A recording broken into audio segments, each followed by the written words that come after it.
Ideas matter.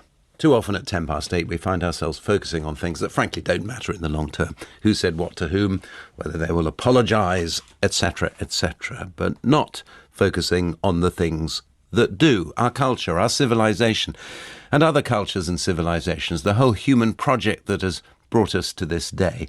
Melvyn Bragg, our guest editor this morning, has probably done more than any other single person to broadcast about things that really do matter.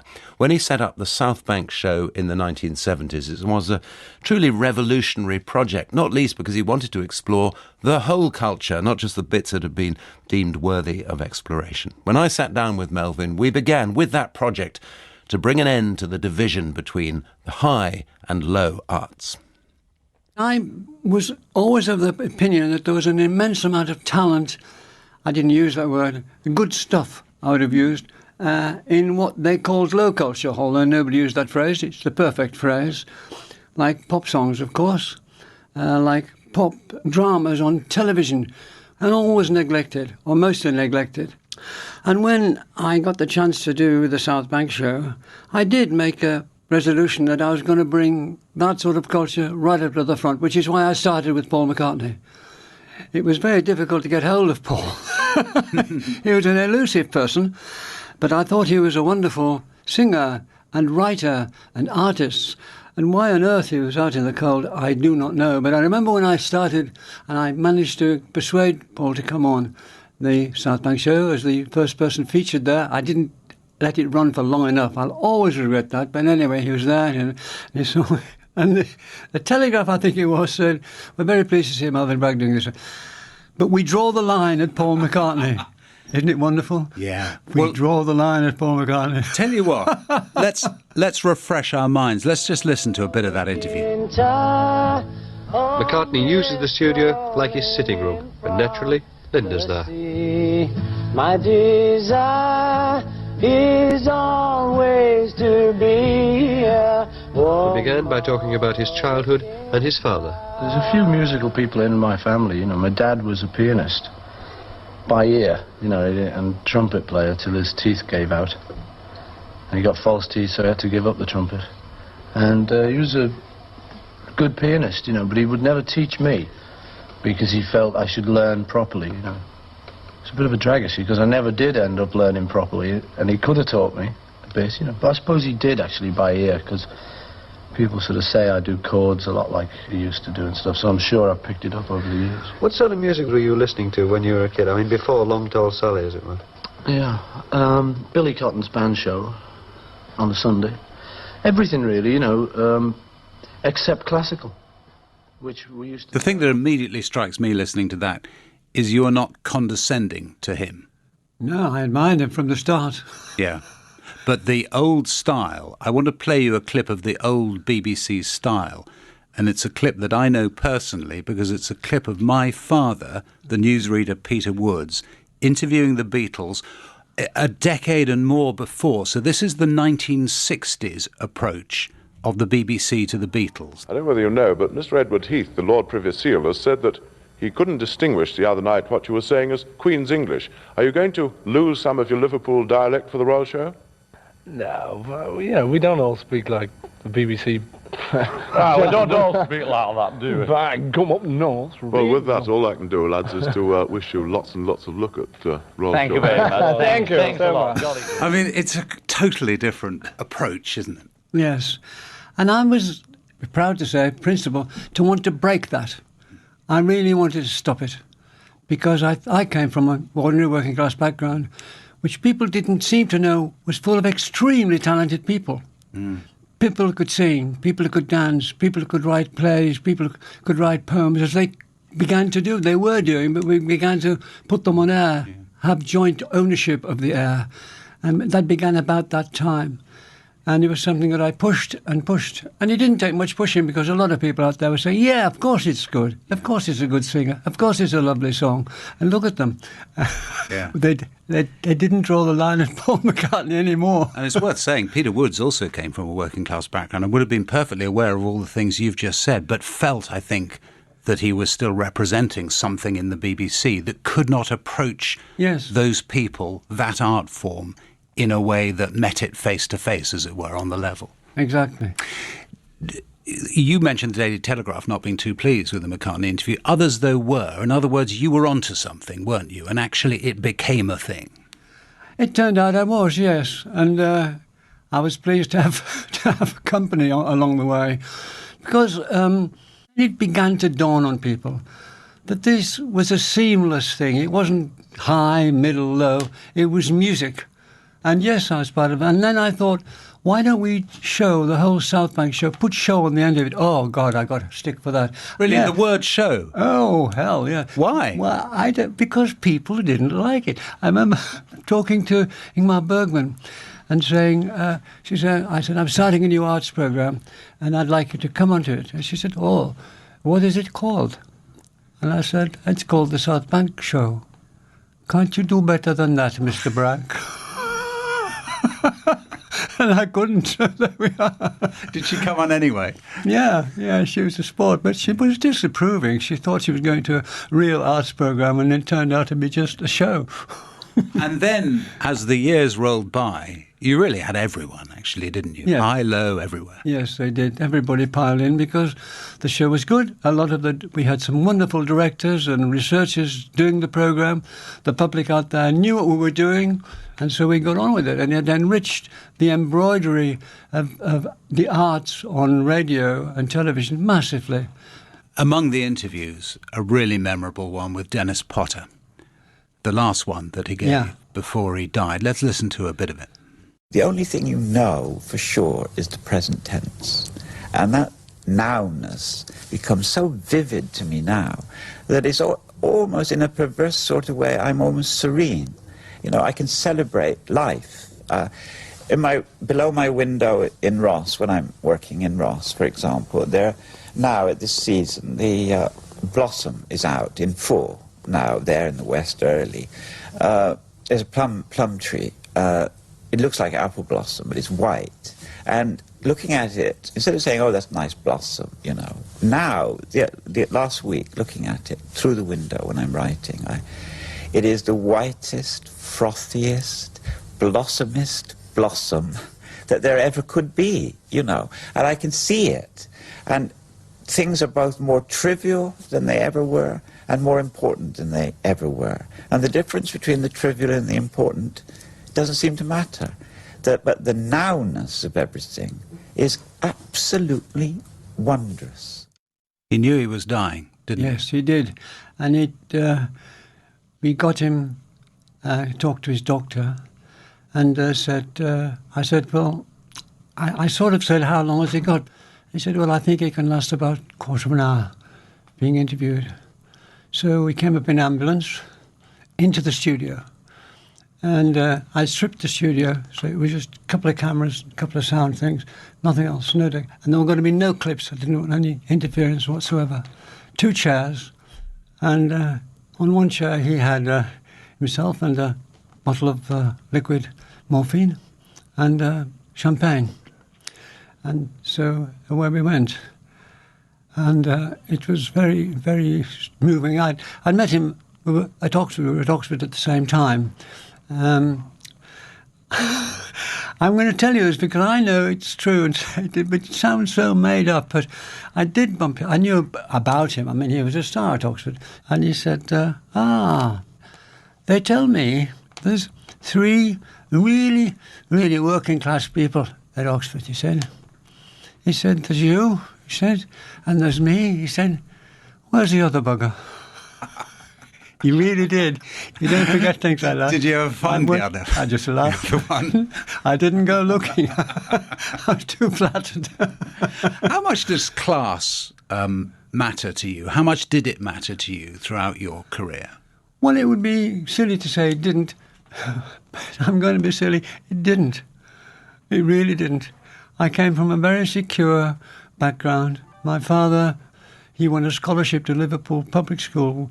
He couldn't go, of course, because they couldn't afford it. My mother, I can say this now, my late mother was illegitimate, and at that time it was a curse. She ignored it. She was a very lovely woman and did all the things she wanted to in the town. They made a life of it. What they did again, which I which I noted when I had to do something about it, was they were leading a very rich, rounded life. Because until then you thought, oh, the people who led rich, rounded lives weren't us. Well, they were us. Yeah. We were. I mean, what did they not do? They sang. One of my cousins worked in a mattress factory, was also interested in writing plays, and they were put on in the local town, a little place called Fletchertown, and he acted in them. All this was going on. They get on with a rich life that we were ignoring because of class reasons. Are we over that now? Have those divisions, have you assisted in changing the way that the nation regards art? Well, I think I and a lot of other people, I mean, I'm one of a lot of people who did that. I think a lot of people turned around and looked at each other and said, what are we ignoring this for? And then the Beatles came along. What could you do except thank good God? And on it went. And there was no stopping it once the dam had burst. Let's come on to In Our Time. When you started, the BBC put you in not the most fantastic slot. Tell us about that. I was doing the start the week, and BBC management was very strong, and BBC management said if I got put in the House of Lords, then I could no longer do this programme. And the BBC concurred with that, so I was fired. And one or two newspapers, particularly the Daily Telegraph, wrote and said, this is absolute rubbish. And the management up there took fright and said, oh, well, there has been this Thursday morning slot. For some voodoo reason, but that slot never got going, and it was cheerfully called the death slot. And they said, well, we can always give him the death slot. So they gave me the death slot. And so that was great, because I could do what I liked. And what I wanted was to take up a strand that there'd been in the start of the week, which was to do with academics. And it after a little while, it caught on. And people like myself wanted more of an education. Particularly scientists, I think, spoke clearly about the most difficult things. I remember one set off with the sentence, 1 billion light years away. I lost the will to live. I mean, you're looking around the studio saying, what happens next? And but they explained things, and it was a joy. I'm very sorry to have left it, but 27 years is time's up. That's fine. And we've talked separately with you and Misha Glennie, who's taking it over, about it in detail. One of the things, though, that fascinates me about it, and it's not just about that programme In Our Time, it's more generally about your approach to everything. It's this fusing, isn't it? This bringing together of the arts and the sciences, and the artificial distinction, as it were, between them, because it's all learning. Yes. And I think you've got something you want to tell us about. There's a young woman scientist called Daisy Fancourt, and she's at UCL, and she's shown that there are biological connections between the way you look at science, the way you examine things, and the way you appreciate art, and it reinforces it. And those who take one apart do better in the other. And so people are beginning to understand this isn't an extra. The arts are essential to the way that people live their rich lives. You could call that the In Our Time connection, actually, couldn't you? Or Shisha. Okay, I'll buy it. Let's turn to one particular art form, which is poetry, which is very dear to you. And I think you've got a poem you want to read for us. Why? What is it, and why are you reading it? I've always liked Thomas Hardy. He's a wonderful, wonderful poet. He's a poet which seems so ordinary and is so profound. And profound in not let us think of this deeply way, profound in the way that he turns everyday life into a marvel, whether it's having seen somebody on a train for the last time, or going back to a place where they had a bonfire in a field the year before. But and here's a very short poem. It's called She to Him. It's a poem about a woman addressing the man one has to presume was her lover, and she is talking to him as in this poem. When you shall see me in the toils of time, my lauded beauties carried off from me, my eyes no longer stars as in their prime, my name forgot of maiden fair and free, when in your being heart concedes to mind, and judgment, though you scarce its process know, recalls the excellencies I once enshrined, and you are irked that they have withered so. Remembering, mind the losses, not the blame, that sportsman time but rears his brood to kill, knowing me in my soul the very same, one who would die to spare you such a bill. Will you not grant to old affection's claim the hand of friendship down life's sunless hill?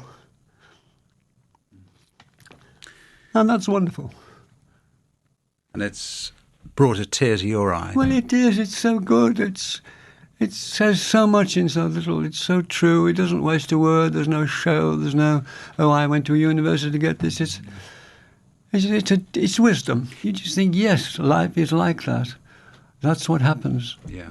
I mean, do you feel in any way, you've got lots of things you're still doing and involved in, but you are saying goodbye now to In Our Time. You have said goodbye to other things during the course of your life. Is there a sense of you being more moved by that poem because of where you are in your life, or would you ever have thought the same thing?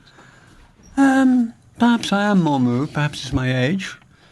And I think that short poem is incredibly wise. You know, that last line. Will you not grant to old affection's claim the hand of friendship down life's sunless hill? Couldn't be simpler words. Couldn't be a simpler rhyme. But it's profound. It's the way we live. Or in that case, it's the way we prepare for death. Should we all be thinking more about preparing for death? I mean, obviously, I'm 86 now, so I know it's sooner than later. So there we are. But I think there is an inevitable progression. It's just me. What do I know? That as you get older, this stops happening and that starts happening. And as I get older, I don't think about death more, but I know death's nearer. Put it that way. And I know that the less I can do, and to a certain extent, I know the more I can do. I mean, I think I'm a bit more thoughtful and maybe just a bit less stupid than I used to be. You say you're more thoughtful. And when you think of the body of your work and what it has brought to people in terms of cultural enrichment, why does that matter? What is it about us as human beings that is benefited, brought into full blossom by the kind of things that you have drawn to people's attention? I think that's because it makes us full human beings. It's no accident that when you look in the deep past, the deeper you look into the past, the more you keep seeing art. You keep seeing drawings on walls. You hear chants that are still collected. We need it. It's part of us. Melvyn, lovely to talk to you. Thank you so much for Thank you.